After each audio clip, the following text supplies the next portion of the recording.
మన దగ్గర ప్లాట్ కొన్న వాళ్ళందరూ మన కాటేజెస్ లో సొకటొమ్ముగా బస్ చేయవచ్చు. తెలుసు కదా, మన దగ్గర మద్యపానం ధూమపానం నిషేధం. డబుల్ బెనిఫిట్ ఆఫర్ తో సిర్లసీమ 2. తెలంగాణ రాష్ట్ర సమితి ఆవిర్భవించిన తర్వాత తొలి సభ సింహగర్జన పేరుతో కరీంనగర్లోని ఎస్ఆర్ఆర్ కళాశాల మైదానం వేదికగా మారింది. మరొకసారి తెలంగాణ రాష్ట్ర సమితి అదే బీఆర్ఎస్గా మారిన తర్వాత ఇటీవల ఒక మళ్ళీ కార్యకర్తలకి దిశానిర్దేశం నింపడానికి కరీంనగర్లో మరొక సభ ఏర్పాటు చేస్తున్నారు. ఇప్పటికే మాజీ ఎంపీ బోయినపల్లి వినోద్ కుమార్ గారు కరీంనగర్ లోక్సభ పరిధిలో పర్యటిస్తున్నారు. ఎన్నికల శంఖారావాన్ని ఆల్మోస్ట్ ఆల్ మోగించిందనే చెప్పొచ్చు. బీఆర్ఎస్ కరీంనగర్ కథనభేరి పేరిట ఈ నెల 12న కరీంనగర్ ఎస్ఆర్ఆర్ కళాశాల మైదానంలో భారీ బహిరంగ సభకు ఏర్పాట్లు సిద్ధమయ్యాయి. ఇదే అంశానికి సంబంధించి మరింత సమాచారం మనం తెలుసుకుందాం. నమస్తే, ఎట్లాంటి ప్లాన్తో మీరు ముందుకెళ్తున్నారు? ఈ సభను ఎట్లా సక్సెస్ చేసేటువంటి అవకాశం ఉంది? అంటే కరీంనగర్లో మీరు ఇంతకుముందు చెప్పినట్టు తెలంగాణ రాష్ట్ర సమితి పార్టీ ఆవిర్భించిన తర్వాత తొలి సభని ఇక్కడ పెట్టడం జరిగింది. కేసీఆర్ గారికి ఏ కార్యక్రమం మొదలుపెట్టాలన్నా కరీంనగర్ నగరం నుండి మొదలుపెట్టేటువంటి ఒక ఆనవాయితీ ఉన్నది. కాబట్టి ఈ పార్లమెంట్ ఎన్నికల్లో కూడా మళ్ళీ కూడా కరీంనగర్ నగరం నుండే ఈ బహిరంగ సభతో ఎన్నికల ప్రచారాన్ని ప్రారంభిస్తున్నారు. ఈ సభలో కరీంనగర్ పార్లమెంట్ నియోజకవర్గం నుండి మరి చాలా గ్రామాల నుండి ప్రతి గ్రామం నుండి మరి వేల సంఖ్యలో పడ్డ జనం రాబోతున్నారు. ఈ సభ చాలా బ్రహ్మాండంగా సక్సెస్ అవుతుంది. ఈ సభలో కేసీఆర్ గారు తెలంగాణ కోసం, తెలంగాణ రాష్ట్రం కోసం, తెలంగాణ ప్రజల కోసం పార్లమెంట్లో మరి గులాబీ జెండా శ్రేణులు ఉండాలి. బీఆర్ఎస్ పార్టీ నాయకులు పార్లమెంట్లో ఎంపీలుగా ఉంటేనే మన తెలంగాణ ప్రజలకు రక్షణ, తెలంగాణ రాష్ట్ర అభివృద్ధి కోసం పోరాటం చేసేటువంటి గొంతుకలు మరి పార్లమెంట్లో ఉండాలని చెప్పి అవన్నీ కూడా వారి ప్రసంగంలో ప్రజలకు తెలియజేస్తారు. కాబట్టి ఈ బహిరంగ సభ చాలా పెద్ద ఎత్తున మరి శ్రేణులు రావడానికి సిద్ధంగా ఉన్నారు. మా కార్యకర్తలు గ్రామం నుండి తరలి రావడానికి ఇప్పటికే మాకు సందేశాలు పంపుతున్నారు. పెద్ద ఎత్తున మరి ఏర్పాట్లు చేసుకొని ప్రజలు తరలి వస్తున్నారు.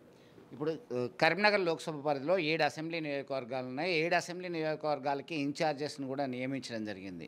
అంటే ఏ దిశానిర్దేశం చేసేటువంటి అవకాశం ఉందంటారు సభలో కేసీఆర్ గారు? అదే చెప్తున్నాను కదా, కేంద్రంలో బీజేపీ ఇప్పుడు గవర్నమెంట్ ఉంది, రాష్ట్రంలో కాంగ్రెస్ గవర్నమెంట్ ఉంది. కాబట్టి ఈ రెండు రాజకీయ పార్టీలు అక్కడ ఇక్కడ పరిపాలన చేసే సందర్భంలో పార్లమెంట్ ఎన్నికలు వస్తున్నాయి. ఈ పార్లమెంట్ ఎన్నికల లోపల తెలంగాణ ప్రజల తరఫున పార్లమెంట్లో తెలంగాణ స్పృహ ఉండి, తెలంగాణ సొయ్యి ఉండి, తెలంగాణ ప్రజల క్షేమం కోసం ఆరాటపడేటువంటి ఎంపీలు పార్లమెంట్లో ఉండాలి. కాబట్టి కేసీఆర్ గారు అవన్నీ కూడా ప్రస్తావిస్తారు, మాట్లాడతారు. తెలంగాణ రాష్ట్ర ఏర్పాటు కోసం కూడా 2004లో 5 ఎంపీలు ఢిల్లీలో అడుగుపెట్టి తెలంగాణ తీసుకురావడం జరిగింది. ఆ ప్రక్రియ మొదలుపెట్టాం. చివరిగా 2 ఎంపీలు ఉన్నప్పుడు కూడా తెలంగాణ రాష్ట్రాన్ని సాధించడం. కాబట్టి ఈరోజు పార్లమెంట్లో తెలంగాణ రాష్ట్ర సమితి నాటి పార్టీ, ఈనాటి బీఆర్ఎస్ పార్టీ తరఫున మేము పోటీ చేస్తున్నాం. మేము పార్లమెంట్లో ఉండడం చాలా అవసరమనే విషయాన్ని కేసీఆర్ గారు ప్రజలకు తెలియజేస్తారు. కొద్ది రోజుల్లోనే మరొక ప్రభుత్వం ఏర్పాటు చేసే అవకాశం ఉంది లోక్సభ ఎన్నికల తర్వాత అని చెప్పి బీజేపీ నేత లక్ష్మణ్ చెప్తున్నటువంటి ఒక ప్రకటన. అలాగే బీఆర్ఎస్ పార్టీకి చెందినటువంటి పలువురు నేతలు ఇతర పార్టీలకు జంప్ అయినటువంటి పరిస్థితి ఎట్లా చూడవచ్చు ఆఫ్టర్ అసెంబ్లీ ఎలక్షన్స్? అసెంబ్లీ ఎన్నికల తర్వాత నా దృష్టిలో ఏం మార్పులు జరగవండి. ఇప్పుడు రేవంత్ రెడ్డి గారి నాయకత్వాన ప్రభుత్వం ఏర్పడ్డదండి, దాన్ని పని చేయనియాలి. ఎంతవరకు పని చేస్తారు, ఏం పని చేస్తారా చేయరా ప్రజలు నిర్ణయం చేస్తారు తప్పితే కానీ పార్టీ నాయకులు నిర్ణయం చేస్తారండి. బీజేపీ పార్టీ అలా మాట్లాడడం కరెక్ట్ కాదు. లక్ష్మణ్ గారు అంటే నువ్వు ఎవరిని ప్రోత్సహిస్తున్నావు అంటే పార్టీ చీలికలు ప్రోత్సహిస్తున్నావా లక్ష్మణ్ గారు?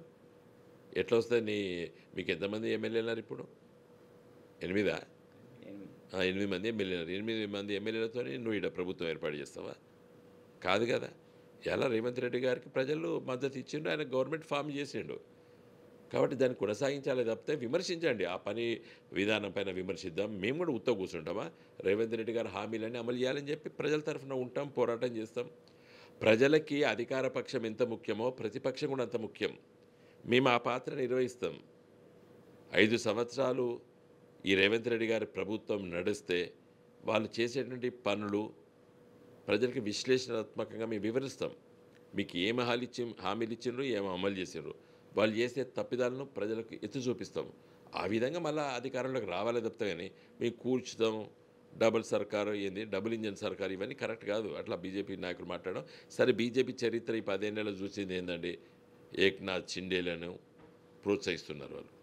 కాబట్టి అది కరెక్ట్ కాదు. సో ఒకవైపు కాంగ్రెస్ పార్టీ వాళ్ళు, భారతీయ జనతా పార్టీ వాళ్ళు అంటున్నారు ఏస్తే గీస్తే లోక్సభలో అయితే రెండు జాతీయ పార్టీలే మనుగడ సాధించే అవకాశం ఉంది, రాబోయే కాలంలో బీఆర్ఎస్ కనుమరుగవుతుందని చెప్పేసి కామెంట్ చేస్తున్నటువంటి పరిస్థితి. ఇప్పుడు మా కామెంట్ చేసిన నాయకులు ఉన్నారు కదండి, వీళ్ళ గురువులు ఇద్దరు. ఇప్పుడు రేవంత్ రెడ్డి గురువు చంద్రబాబు నాయుడు, కోమటిరెడ్డి వెంకరెడ్డి గారు గురువు వైఎస్ రాజశేఖర రెడ్డి గారు. వాళ్ళు ఇద్దరే, వైఎస్ రాజశేఖర రెడ్డి చంద్రబాబు నాయుడే ఈ టీఆర్ఎస్ పార్టీని మొగ్గలే తొంచేస్తామని చెప్పారు. ఇది వీళ్ళు తెలంగాణ వచ్చేది కాదు సచ్చేది కాదని చెప్పి వీళ్ళు ఇద్దరు మాట్లాడారు. వాళ్ళ గురువులనే ఎదుర్కొని మేము తెలంగాణ సాధించినాం. ఈరోజు ఒక రాజకీయ పార్టీగా స్థిరపడ్డాం. ఒక బలమైన రాజకీయ క్యాడర్ ఉన్నటువంటి రాజకీయ పార్టీ ఇలా గులాబీ జెండా. ఎన్నికల్లో ఓడిపోతాం గెలుస్తాం. డిఎంకే పార్టీ ఇప్పుడు అధికారంలో ఉంది తమిళనాడులో. ఒక్క ఏఐడిఎంకే పార్టీ సభ్యుడు కూడా పార్లమెంట్లో లేరు.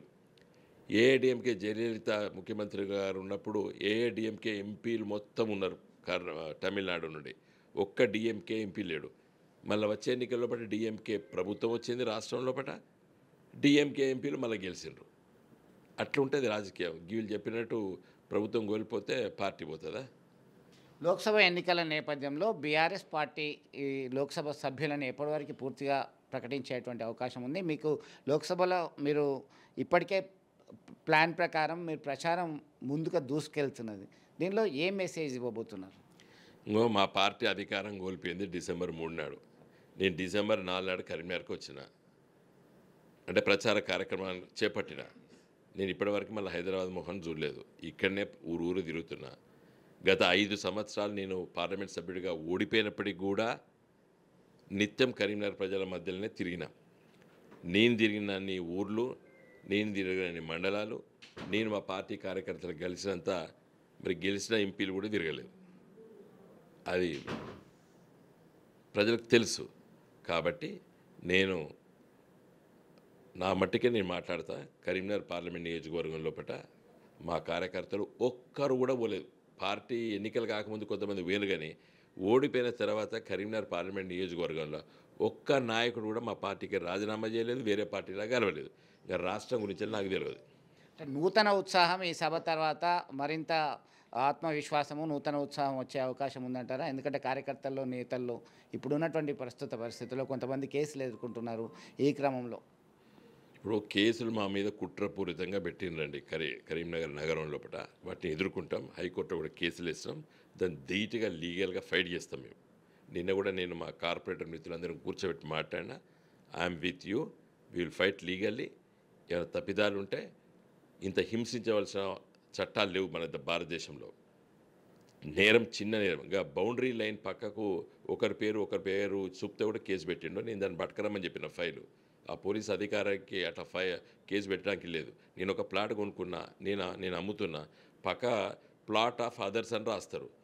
ప్లాట్ ఆఫ్ XYZ అని రాసిండు. అదో నేరం కింద పెట్టిండ్రు. అది హైకోర్టులో పోతే చివాట్లు తింటారు ఈ పోలీస్ అధికారులు. నేను I'm a lawyer by profession. నాకు తెలియదు, నిన్ననే తెలిసింది ఒక కార్పొరేటర్ మిత్రుడి మీద ఆ విధంగా కేసు పెట్టిరని. It is quite illegal. ఆ విధంగా కేసులు పెట్టడానికి వీల్లేదు. పోలీస్ ఆఫీసర్ నేరం జరిగితే కేసులు పెట్టాలి, కానీ నేరం జరగకుండానే ఊహాలోకంలో ఉండి కేసులు పెట్టడం కరెక్ట్ కాదు. అది చట్టం ఒప్పుకోదు. అంటే మీరు అన్నట్టుగా ఇప్పుడు కార్పొరేటర్ల పైన పలువురి మీద కేసు నమోదైంది. మొన్న సన్నాహక సమావేశంలో పాడి కౌశిక్ రెడ్డి, హుజరాబాద్ ఎమ్మెల్యే మాట్లాడినటువంటి మాటలు పోలీసుల మనోభావాలను దెబ్బతీసే విధంగా ఉన్నాయి. కానిస్టేబుల్ నుంచి డీజీపీ వారికి ఎవరిని వదలమంటే అక్కడ 1 టౌన్ పోలీస్ స్టేషన్లో ఆయన మీద కూడా కేసు నమోదైంది. చూస్తాం. ఆ ఎఫ్ఐఆర్ చూసిన తర్వాత దానిపైన ఏ విధమైన చర్యలు తీసుకుంటాం. సో మొత్తం మీద ఎస్ఆర్ఆర్ కళాశాల మైదానంలో జరిగే కరీంనగర్ కథన భేరితో మరింత ఉత్సాహంతో ముందుకెళ్తాం. ప్రజలతోనే ముందు నుంచి ఉన్నాను. తన ప్రచారంలో ఎలాంటి లోటుపాట్లు లేకుండా ప్రజలకి మమేకమై ప్రజలతోనే ఉన్నాం. ఖచ్చితంగా తెలంగాణ బలం గలం బీఆర్ఎస్ మాత్రమే అనే ఇండికేషన్ ఇచ్చేటువంటి ప్రయత్నం ఈ సభ ద్వారా మరొకసారి చెప్పేటువంటి అవకాశం ఉంది. వీడియో జర్నలిస్ట్ సుమంత్తో కలిసి చంద్రశేఖర్, RTV, కరీంనగర్ నుండి.